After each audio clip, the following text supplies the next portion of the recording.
तो अगर आपका सपना है, आपको उसे प्रोटेक्ट करना है, तो बिल्कुल जी जान से उस सपने को प्रोटेक्ट करें और एक दिन वो ज़रूर मिलेगा सर। कि अगर हो जाता तो बहुत अच्छा था, नहीं हुआ तो हरियाणा जुडिशरी की किस्मत सर। स्पेशली लड़कियों को तो मैं यही कहना चाहूँगी कि अगर एक सपना देख लिया है, एक मंजिल तक पहुँचने का अगर जुनून बना लिया है, तो किसी भी चीज़ को बीच में ना आने दें, ना खुद का इमोशनल सपोर्ट बने। और अगर इतना साहस कर लिया है कि इतने बड़े बड़े कॉम्पिटिटिव एग्ज़ाम्स के लिए आपने डिसाइड कर लिया है, तो फिर सर मैंने खुद स्ट्रगल की है 3-4 साल सर, तो फिर आज मैं खड़ी हूँ तो सर एज अ इंस्पिरेशन लेकर आप अपनी जो भी आपका डेस्टिनेशन है उस तक पहुँच। अच्छा, आपकी शादी हो चुकी है। हेलो फ्रेंड्स, कैसे हैं आप सभी। मैं Shamsher Kaushik India news point पर आपके समक्ष एक बार फिर से उपस्थित हूं। जैसा कि आप जानते हैं कि समय समय पर हम आपको जो कवरेज दिखाते हैं उसमें बहुत सारे ऐसे एस्पिरेंट्स होते हैं जो यूपीएससी करके आते हैं या फिर अलग अलग क्षेत्रों में कामयाब होते हैं, जैसे नीट टॉपर वगैरह। आज हम बैठे हैं बेनिका यादव के साथ गाँव डेरोली अहीर के अंदर। पिछली कुछ खबरों में आपने देखा होगा कि किस प्रकार से बेनिका यादव का सम्मान समारोह डेरोली अहीर गाँव के अंदर किया सभी ग्रामवासियों के द्वारा। तो वहाँ पर ही हम बैठे हैं और बेनिका से बातचीत कर रहे हैं। आप बने रहिए हमारे साथ इंडिया न्यूज़ पॉइंट पर। जी बेनिका जी, स्वागत है आपके इंडिया न्यूज़ पॉइंट पर। Thank you sir, thank you so much. एक बार बताएं अपनी जर्नी के बारे में कि किस प्रकार से आप पढ़े लिखे और फिर उसके बाद यहाँ तक पहुँचे। सर मैंने जो बीएससी है अपनी वो दिल्ली यूनिवर्सिटी से की 12th के बाद। उसके बाद मैंने 3 ईयर कोर्स होता है एलएलबी का, ग्रेजुएशन के बाद मैंने वो किया। उसके बाद मेरी एलिजिबिलिटी हो गई थी। एलएलबी जो है इसकी बेसिक एलिजिबिलिटी है जुडिशरी के एग्ज़ाम की।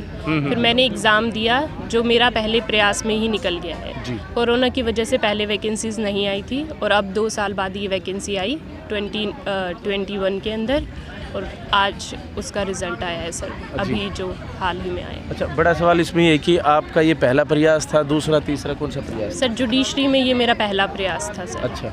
अच्छा, इसमें जैसे कुछ बुक्स होती है जिनको हम पढ़ाई करते हैं, तो किस राइटर की बुक्स पढ़ते थे, किस तरह का?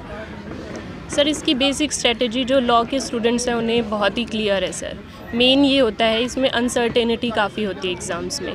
तो बेसिक बुक्स तो सर सीआरपीसी सीपीसी की जो है, सीआरपीसी की है, केलकर थी, सीपीसी की टकवानी थी। बेसिक बुक का सर सबको कवरेज है, लेकिन जो इमोशनल सपोर्ट की ज़रूरत होती है 2 साल के लिए, उसमें बच्चे अधिकतर स्ट्रगल करते हैं सर। तो सर मेरा भी यही था कि 2 साल तक लगे रहे और फिर अब जाकर जो एग्ज़ाम है वो एक्सटेंड होता रहा और अब जाकर इसका प्रोसीजर जो पूरा हुआ है। अच्छा, एक और विशेष बात आती है कि कई बार क्या होता है कि जैसे कुछ स्टूडेंट्स हैं, जैसे आपका हो गया सिलेक्शन, लेकिन कई स्टूडेंट्स ऐसे होते हैं जिनका सिलेक्शन नहीं हो पाता है। वो कारण चाहे कुछ भी रहे, टेक्निकली या एकेडमिकली कुछ भी, तो वो थोड़ा डिमोटिवेट हो जाते हैं। तो उनके लिए क्या कहेंगे? सर आईआईटी में जो आईआईटी के एस्पिरेंट्स होते हैं उनमें एक बहुत ही फेमस डायलॉग होता है जिनका नहीं हो पाता, वही मैं जुडिशरी के लिए यूज़ करना चाहूँगी अगर आप अलाउ करें। हाँ, कि इसी बार सर बहुत सारे डिज़र्विंग कैंडिडेट्स थे जिनका नहीं हो पाया किसी कारणवश। उनके लिए सर डिमोटिवेट तो होना ही नहीं है क्योंकि आगे काफ़ी अटैम्प्ट्स आएंगे, लेकिन अभी अगर जो हताश हैं उनको मैं बस यही कहना चाहूँगी कि अगर हो जाता तो बहुत अच्छा था, नहीं हुआ तो हरियाणा जुडिशरी की किस्मत सर। अच्छा, एक और बात कि जैसे बहुत सारी ऑडियंस हमारी युवा ऑडियंस है और अलग अलग फील्ड्स में कोई एसएससी की तैयारी कर रहा है, कोई सीजीएल की, कोई यूपीएससी की, लेकिन कुछ स्टूडेंट्स कमेंट करेंगे, मुझे अच्छे से पता है, उनके लिए मैं सवाल कर रहा हूँ कि जैसे आप एलएलबी एलएलएम करके वकील बने, मतलब जज बने हैं, तो ये क्या प्रोसीजर रहता है, किस प्रकार की तैयारी की ज़रूरत रहती है, कितना ड्यूरेशन लग जाता है तैयारी के अंदर, कब फॉर्म निकलते हैं, कैसे एक जज बन सकता है कोई भी साधारण स्टूडेंट? सर जो जज के लिए, जो जुडिशियल मजिस्ट्रेट के लिए जो बेसिक एलिजिबिलिटी है वो है एलएलबी।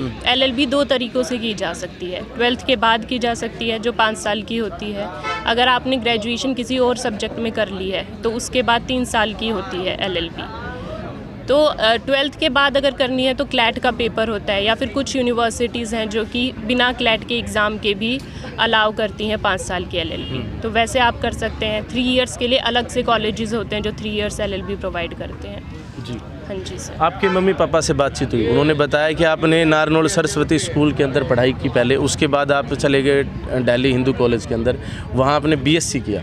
तो आपके लिए भी फिर 3 साल की एलएलबी रही होगी? हाँ जी सर, क्योंकि बीएससी में आप थे, तो बीएससी एक अलग स्ट्रीम हो गई। अच्छा, एलएलबी आपने किया, एलएलएम आपने किया, फिर आपने एग्ज़ाम्स वगैरह दिए, फिर आप जज बने। पहले एक साधारण स्टूडेंट और अब एक जज, कैसा महसूस हो रहा है?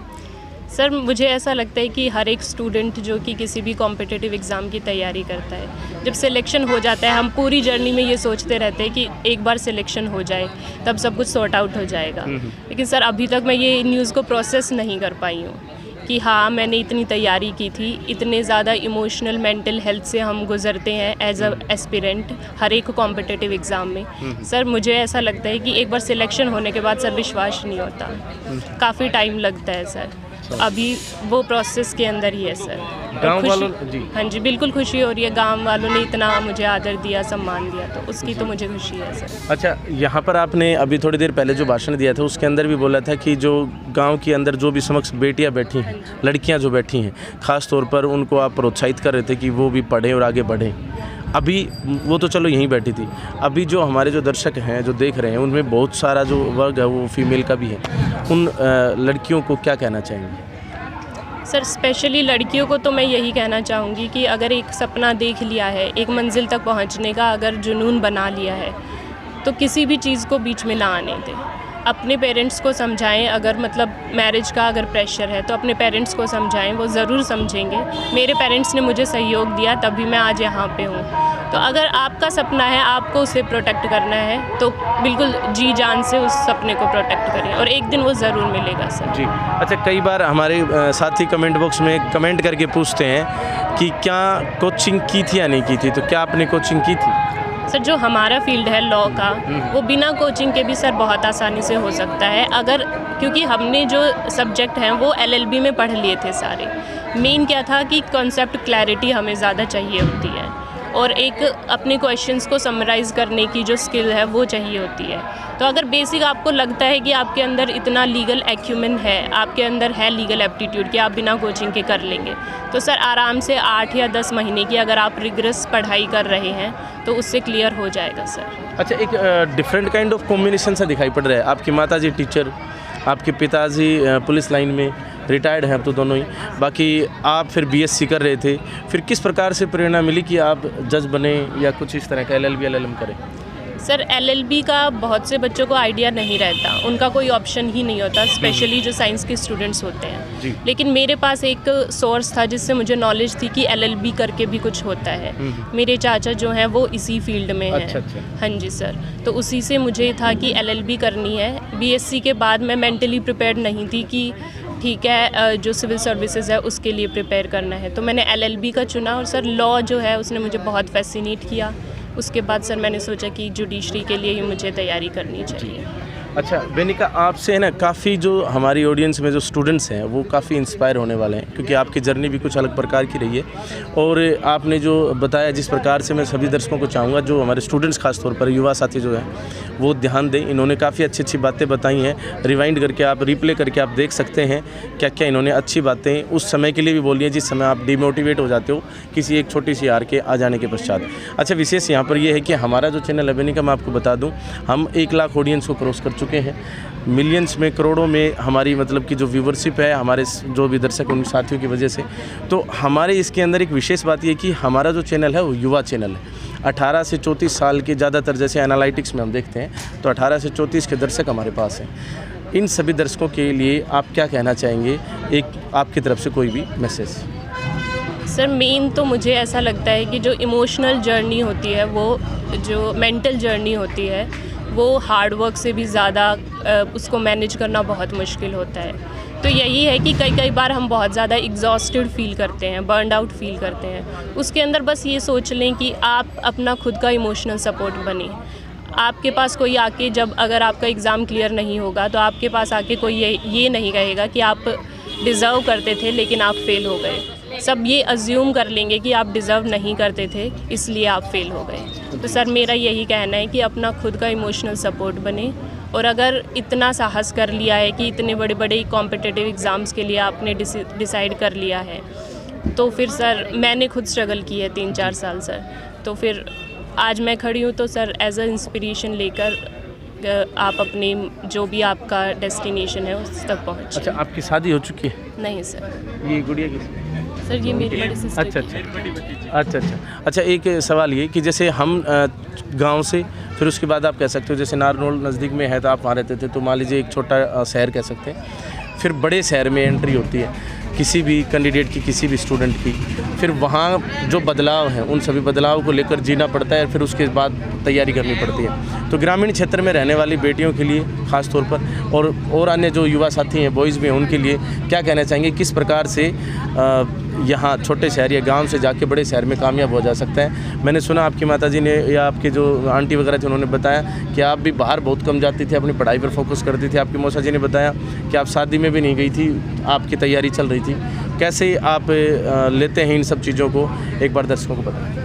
सर मेनली जो आपने पहले बोला कि जो गांव के बच्चे हैं वो शहर में जाते हैं तो एक कल्चरल डिफरेंस देखने को मिलता है। उसके लिए तो सर मुझे ऐसा लगता है कि हरियाणा का हर एक गांव का बच्चा जो है वो इतना केपेबल है कि वो हर एक शहर के अंदर बहुत अच्छे से खुद को हैंडल करते हुए एडजस्ट कर सकता है। सर मैं दिल्ली यूनिवर्सिटी से हूँ और उसके आधे से ज़्यादा कॉलेजेस में आधे से ज़्यादा बच्चे हरियाणा के हैं। तो अगर किसी को नहीं पता और उसे डर है कि अचानक से मैं जाऊं और फिर मैं कैसे एडजस्ट करूंगा या करूंगी, तो सर वही है, साहस की ज़रूरत है सर जी।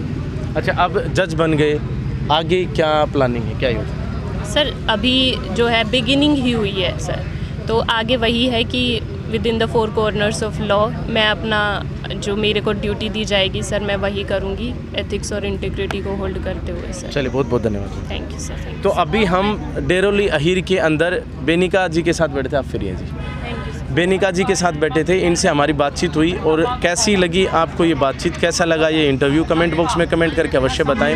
वीडियो को ज़्यादा से ज़्यादा शेयर अवश्य कर दें ताकि ज़्यादा से ज़्यादा लोग जागरूक हो सके। बाकी इंडिया न्यूज़ पॉइंट को इतना प्यार देने के लिए दिल की गहराइयों से बहुत बहुत धन्यवाद। जय हिंद, जय भारत।